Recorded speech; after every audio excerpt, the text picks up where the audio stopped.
the laws of this country are honored and enforced. Okay, do we have any questions back there? Yes. Yes, sir. There are a lot of rural communities, especially in the Panhandle, and a lot of education is obviously shifting to technology. What are some ways you think that this affordability initiative is going to help those rural communities make sure that their kids have access to that education? Well, obviously, those education-focused electronics up to $1,500 is tax-free, and so that makes a big difference for folks. But I think it's interesting because you bring up the issue of electronic, of kind of technology, and we're in this situation, and we're going to be rolling out some strong policies, I think, soon. But with this artificial intelligence, I'm not one to say that we should just turn over our humanity to artificial intelligence. I think it's very dangerous, potentially. Obviously, technology is what it is. It's not like you just put your head in the sand and hope it all disappears.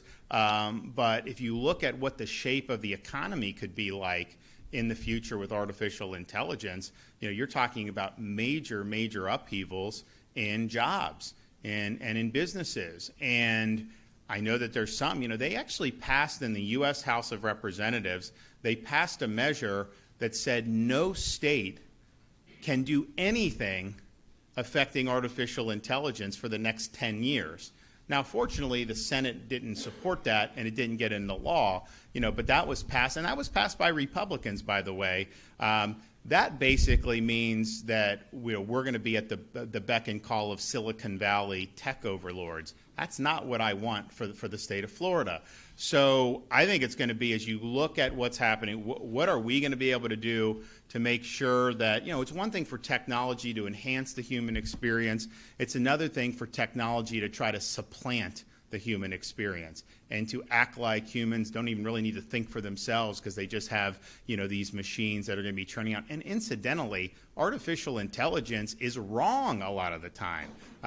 They make really serious errors, and I know they say they're always perfecting it, but the truth is they're only going to analyze whatever data set they have at their fingertips. And so if you wanted to manipulate and create false narratives, and you're in control of one of these AI, you just put garbage in the data set. Garbage in, garbage out.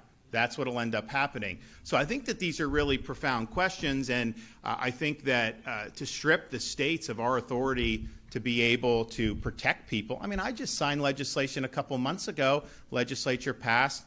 You had a young girl whose image was being taken and put into, these pornographic videos. And if you really look, maybe you can tell. I don't know how these things are, but it's gotten a lot better, right? And so it's the type of thing where shouldn't we be able to offer some protection against that so that someone can't do that to you, particularly for young people? Yeah, I think we should. So I signed that. I was happy to do it. That would have not been allowed had that provision that the U.S. House of Representatives passed. So looking at how that's going to affect the approach to education, there was a lot of people that would just tell folks, oh, well, you can't do manual labor. You got to learn how to code, and that's what everything's going to be.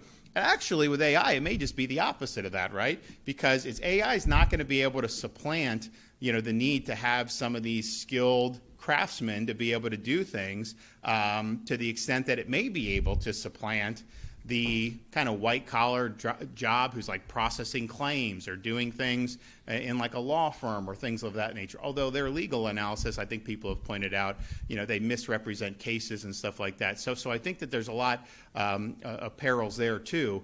But we're going to have to look to see, okay, how do we navigate this? How do we make sure that we're protecting folks here so that they can live good, meaningful lives? And it's one thing to have some technology and understand, but I just look at like social media and these smartphones with these kids. Has that been a positive on net? No, it's been a net negative. Now, I'm not saying there aren't good things about it. When I was deployed in Iraq way back when, if I wanted to, call home, I had to get a satellite phone and call on some big satellite phone, or I'd could send an email. I didn't have FaceTime. I didn't have some of these things. So there are things that have been, good to connect people. And I'm not saying it's bound. You share photos when you're doing this, and they kind of do that. But there's a lot of nastiness. There's a lot of negative for these young kids, to be on that.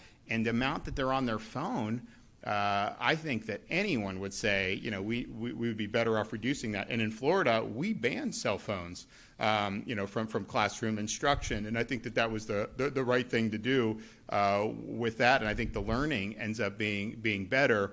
But then you also ask, okay, in school and in college and in grad schools, are students just going to have artificial intelligence, write their term paper? It's do we even need to think? And at that point, when you're taking that away, then it's okay, we're not going to think, we're going to rely on this, but then whatever data's in that is really kind of how we're gonna live. And so if you manipulate that data, then you can really change society in a lot of ways. So I think this is the biggest issue that's facing our society. I think it's the biggest issue that's facing the economy. You look like the stock market. A lot of the reason why that's hitting strong is because of AI. People are very bullish on AI. We had the big tech run up in .com too at the end of the 1990s. So I don't know whether it's a bubble, whether it's going to go even higher. I mean, obviously, if I knew that, I could probably find another line of work and probably do pretty well for myself. So people don't know. But the reality is there's a lot of eggs in this basket now. People are very bullish on this. And, my fear is, I don't want our experience, our ability to live and pursue happiness, which is what the Founding Fathers intended, to be subordinated to the whims of these big tech guys who have maybe their different agenda. So that's going to be impactful in every school district, not just rural school districts. But I do think the emphasis on, hey, people just need to be coding. And we haven't necessarily said that in Florida. We've been very supportive of vocational and workforce education from the time I was governor. But we have enhanced computer science curriculum in the schools. And we understand that's just a part of life, and so you want to be able to do. But I don't know if artificial intelligence, if this continues to go at the pace it is, I don't know that learning to code, that there'll be quite as many opportunities as maybe people thought, 5 or 6 years ago. So these are really significant questions. As I said, I'm going to be rolling out an approach on this within the next few months, and I don't know that it's going to need legislation. We might need some legislation, but we've got to be careful about how all this unwinds. Anybody else? Yes.